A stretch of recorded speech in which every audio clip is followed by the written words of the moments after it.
everyone have their stoichiometry worksheet out and ready to go? Smores stoichiometry. Starting, you ready? Okay. Stoichiometry. Bringing cooking to chemistry. Yeah. Stoichio means element, and metry means measurement, so you're measuring elements. It's just allowing us to take that balanced equation now and make it really, really useful quantitatively in the lab. So if you need to make 20 grams of silly string or whatever, something, you'll know how much of each ingredient to put in. Just like having a recipe, their balanced equation is your recipe. So, taking that analogy, I made a lesson out of that. Probably my only original lesson of my career, s'mores, which is very tasty. We are going to solve some problems by analogy and then transfer it to chemical terms. So the three problems we're going to solve are, if we are given a bag of marshmallows, are there enough s'mores for the class? Assuming we have enough others. How many boxes of graham crackers and how many chocolate bars are needed to make s'mores? So the s'mores that we need. And if we had a very limited amount of chocolate, how many s'mores could we make? Here's our periodic table of s'mores. Graham crackers have a symbol of S with 7.00 grams. Marshmallows are MMs with 7.10 grams. Chocolate pieces are ORs, 3.30 grams. Put them all together and you get a s'more. What would be the molar mass of a s'more? 17.4. That would not quite have all the parts. It's S2MMOR3. Oh, use the formula. I heard it. 31 grams. Nice. We also have an equation. Notice that the graham crackers, the S's, are written as S2 rather than 2S. Anybody have any idea why I wrote it that way? They're attached together, they're bonded, they're diatomic graham crackers. So, 1S is 1 square, and these are diatomic graham crackers. I know the chocolate pieces are also attached, but that just didn't work well to have OR3, but it's OR12. That didn't work. So, we're going to use the chocolate bars separately and make 3 OR. We're going to apply a little heat from the microwave, and we have our balanced equation. Now, those coefficients are going to be the really important part in relating one part of the equation to the other. Because just like in a recipe for cookies, you have 4 cups of flour for 4 dozen cookies. You need to know that ratio, and that's what these guys are. The coefficients are the ratios. What's that? Triangle above the arrow. That means heating. Yeah. I know, it means a lot of things. But in chemistry, when you see it like that, it means you've heated it. Because the s'more is really not worth eating unless it's been heated.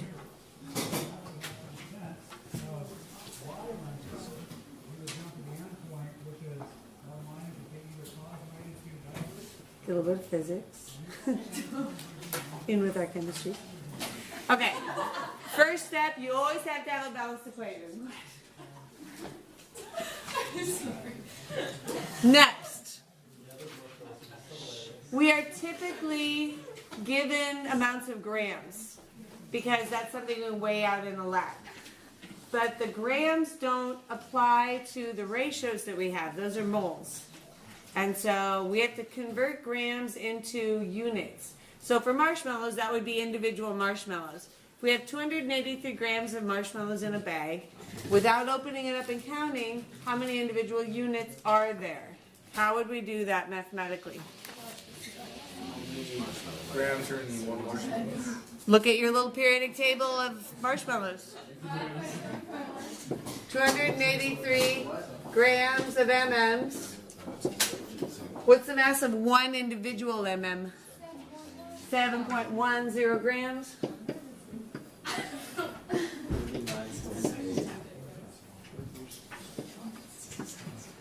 So, in whole numbers, how many marshmallows are in there? Because we're not going to have a part of a marshmallow. 39. Okay. We can call it 39, we can call it 40, it doesn't really matter. Now, given that there's one marshmallow needed for one s'more, we need 39 marshmallows to make 39 s'mores. Is that enough for this class? Yes. Yeah, everybody can get one. How many do we need? Just so we know. 2, 4, 6, 8, 10, 12, 14, 16, 18, 20, 22, 24. I'm not going to have another one, but we'll go with 24. Okay. All right. So we're going to base all the rest of the calculations around needing 24 s'mores.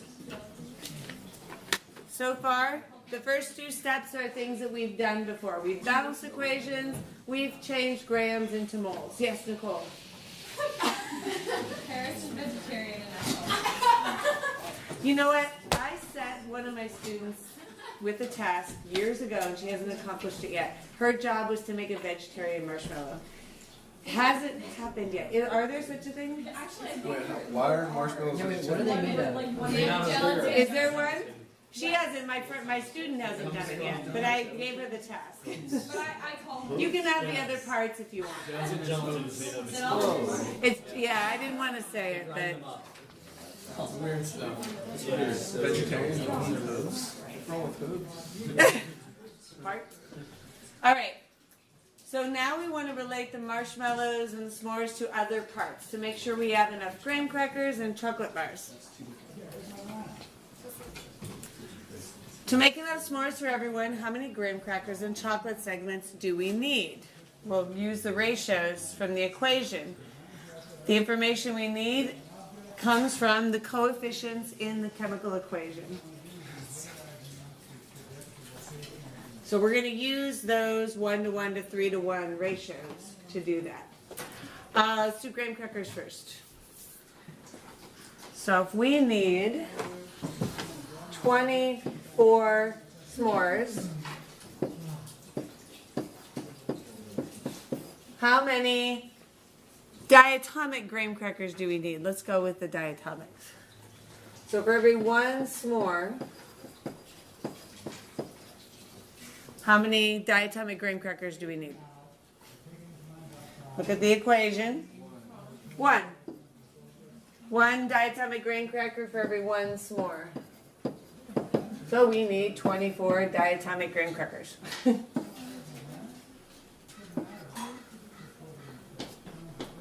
That's pretty easy. Chocolate bars. We need 24 s'mores. How am I going to show that ratio to find out how many chocolate pieces I need? What's the ratio from the equation, Marcus, for chocolate to s'mores?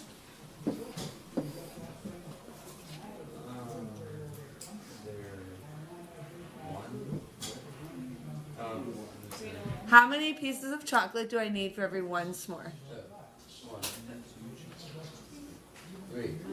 3. 3. 3 pieces of chocolate for every one s'more. So what is 24 times 3? Nice, that was fast. 72 chocolate pieces.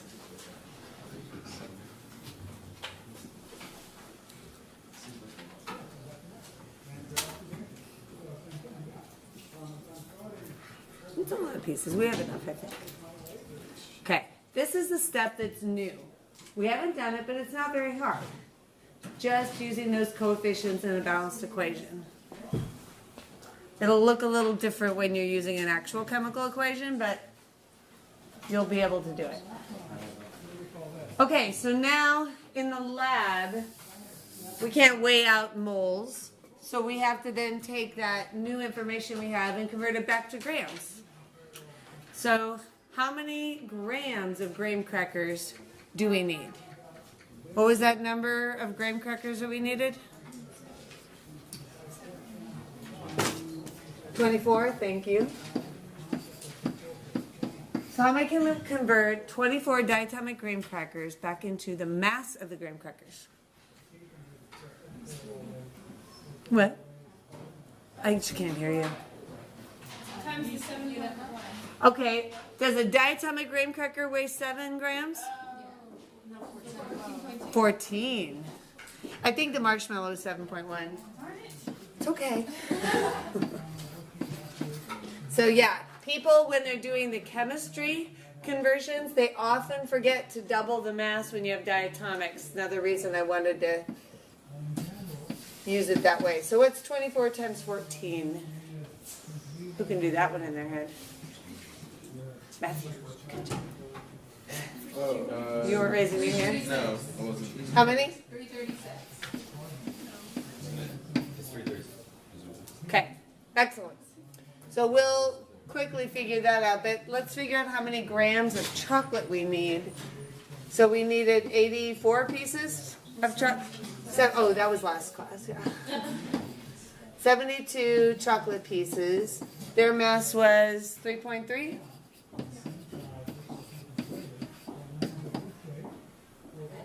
Unit. 72 times 3.3 is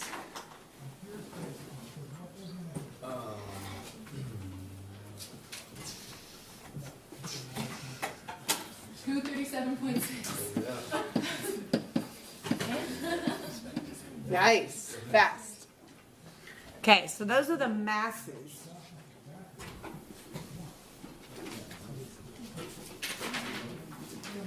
All right, we can still make those into other units. We can use our conversions and go to more things. Let's actually calculate boxes of graham crackers. In this case, if a box of graham crackers weigh 408 grams.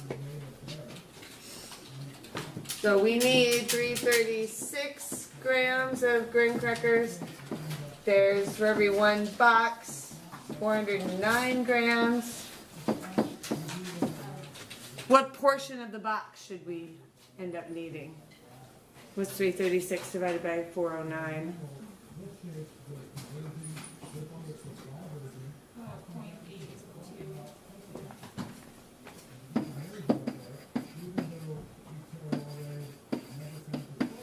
Okay, so we have a whole box here, so we're good. We're gonna have enough. It doesn't ask us to find out how many chocolate bars, but let's do it anyway because I think that's important to have enough chocolate. 237.6 grams of chocolate. How many grams does a chocolate bar weigh? Where is my chocolate? Right here. 43 grams in a bar.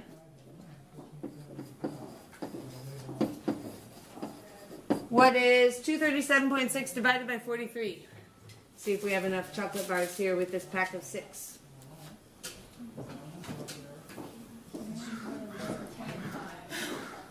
How much? 5.5. Ooh, we made it. 6 bars.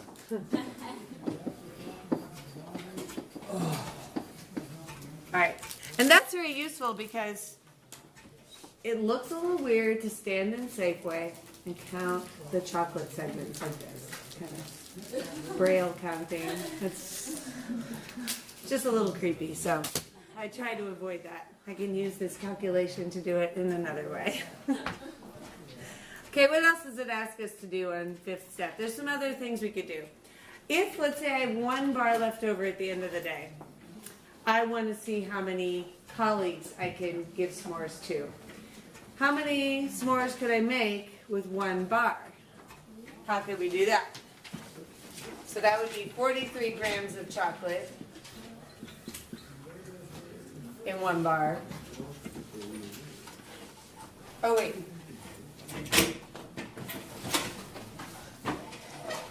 I'm gonna actually start with 1 bar.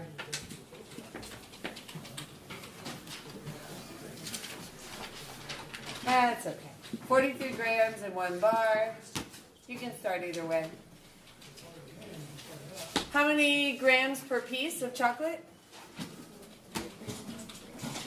Right, so 3.3 grams in 1 piece of chocolate.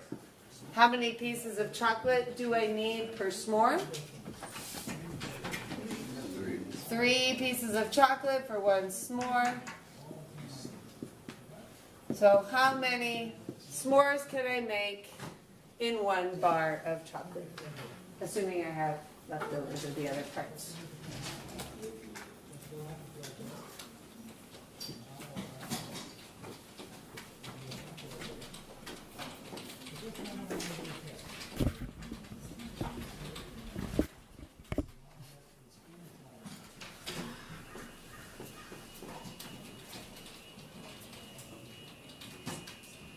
Math's not hard, you guys. 43 divided by 9.9. Yeah. Is it more than 4 or less than 4? Okay. So 4 plus. Basically 4 s'mores.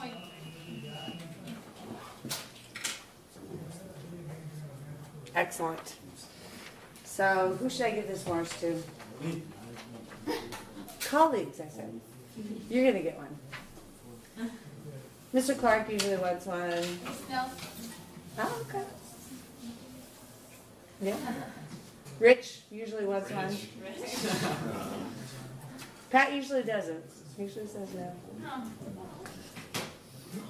I don't think Miss Fox can eat them, so we'll find people. I'll give one to Harold, our custodian. Okay, lastly, one other thing we can do, if the density of a marshmallow is 0.37 grams per milliliter, what's the volume of the marshmallows needed to make the s'mores for this class?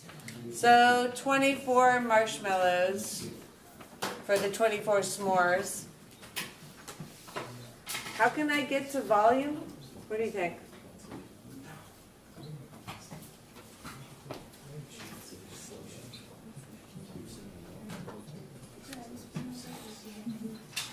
I've got a density, which has milliliters and grams. What should I change the marshmallows into? Grams. How would I do that?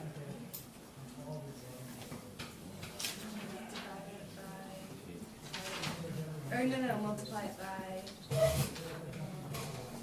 marshmallow. What's the mass of one marshmallow?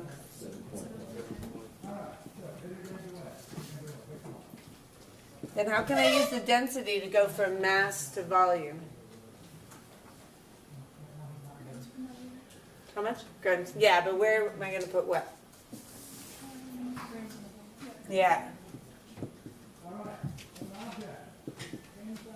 Okay, so calculate the volume of marshmallows that I'm going to need to make those 24 s'mores for this class.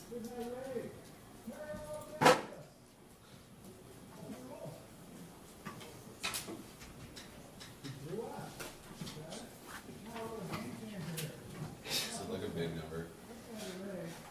Should be in the hundreds. 460. Yeah. That's probably those super big gulp size. It's probably about like that. That many marshmallows. Okay, so we could even calculate how much the energy would cost to run the microwave the 24 times that we're going to run it by knowing the energy. And we can all do that with conversions if you just have the data to put them together. So let's do the last step to review, and then you can get on to the important calculations to get your s'more. Okay, first step, start with a balanced equation.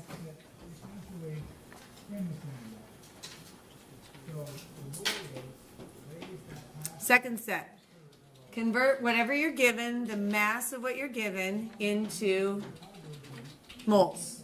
Moles are units. In this case, it's units, but yeah. For chemistry, you'll convert it into moles.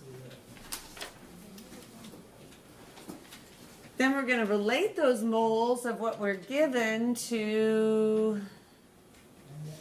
the moles of what we want by using a mole blank, determined by using the blank of the balanced equation. What are those blanks? Okay. Yeah, for the second one is coefficients. What's the first one?